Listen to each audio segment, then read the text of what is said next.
Assalamualaikum warahmatullahi wabarakatuh. Jumpa lagi bersama Bu Titin dalam pelajaran sejarah peminatan kelas 11.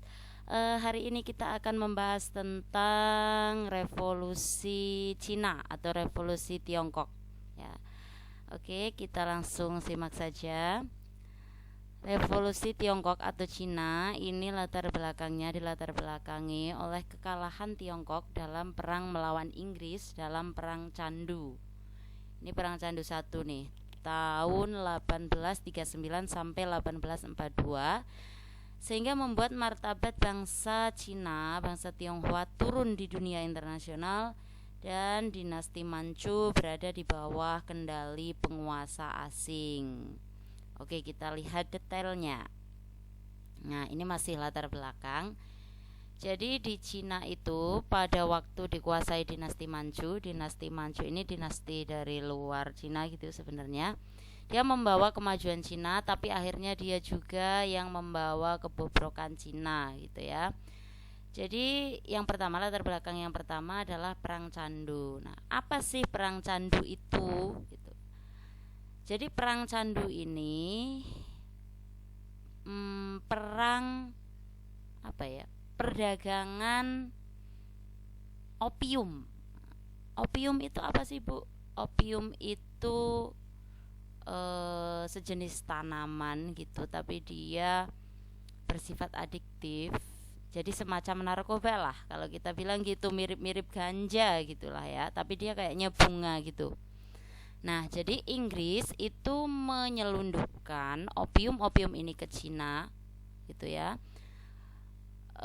Diperdagangkan di Cina karena Inggris mendapatkan untung yang luar biasa. Nah, tapi kemudian Kaisar Cina melarang ini, gitu ya, karena Kaisar Cina ini merasa bahwa candu yang masuk ke Cina ini sangat merugikan bagi masyarakat Cina. Gimana sih kalau orang udah kecanduan narkoba, tentu semuanya jadi berantakan gitu kan, jadi nggak boleh. Nah, tetapi walaupun secara resmi telah dilarang oleh Kaisar Cina ini, oleh Kaisar,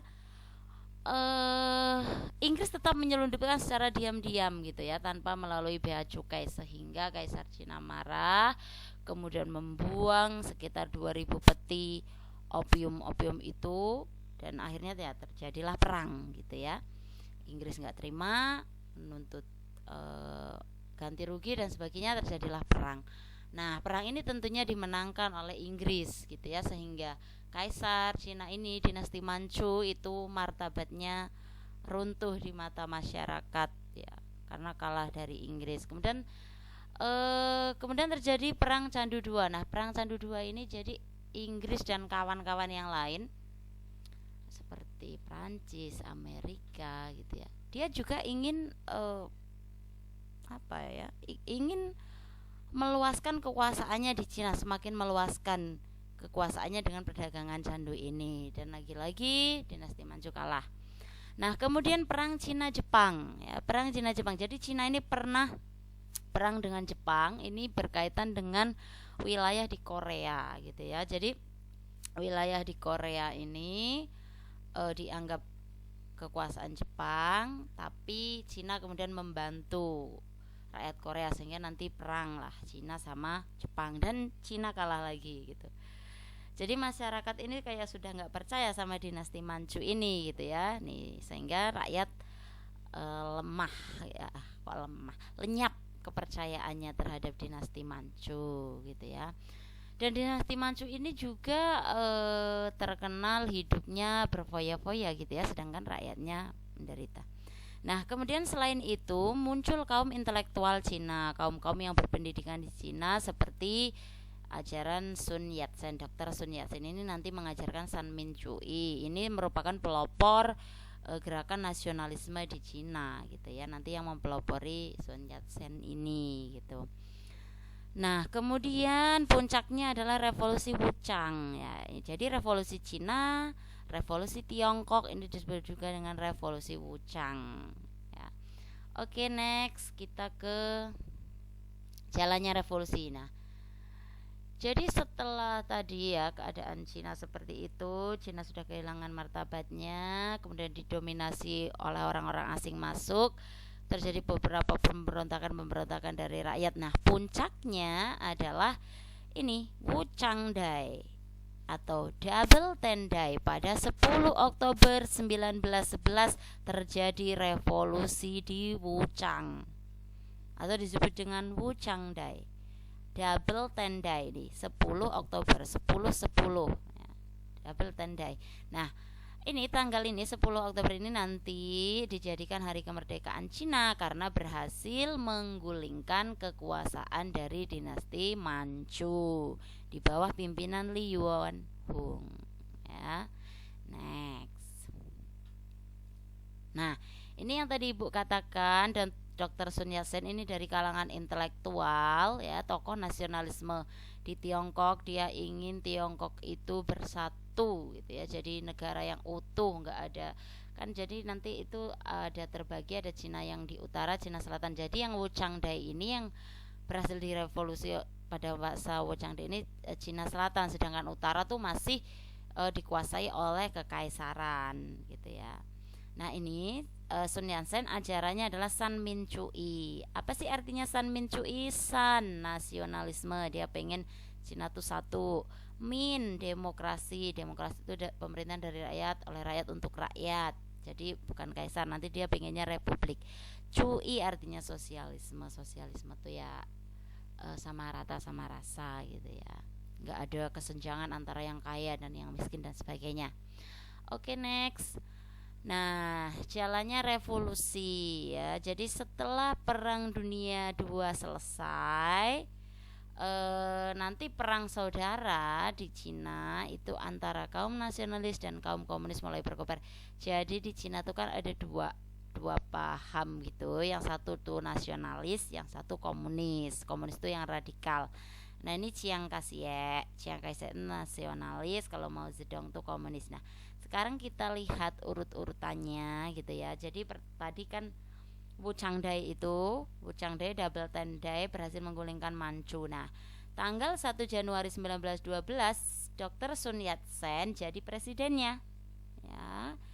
Tetapi kemudian dia mengundurkan diri pada 15 Februari 1912. Kenapa dia mengundurkan diri? Yang tadi Ibu bilang, setelah Sun Yat-sen jadi presiden, dia tuh hanya menguasai yang daerah Cina Selatan, sedangkan Cina Utara tuh masih didominasi oleh kaisar. Nah, di sana orangnya kaisar, panglimanya kaisar lah, itu namanya Yuan Shikai, itu mengatakan ya ini bisa bersatu sih selatan utara gitu, asalkan nanti kalau sudah dinasti Manchu ini sudah bersedia lengser ya saya jadi pemimpinnya gitu. Akhirnya Sun Yat-sen karena dia itu jiwa nasionalis, dia itu seorang negarawan gitu ya, nggak apa-apa deh dia nggak jadi presiden gitu, dia rela turun dari jabatannya, yang penting Cina bersatu gitu ya. Akhirnya dia mengundurkan diri dan Yuan Shikai yang menjadi presidennya ya.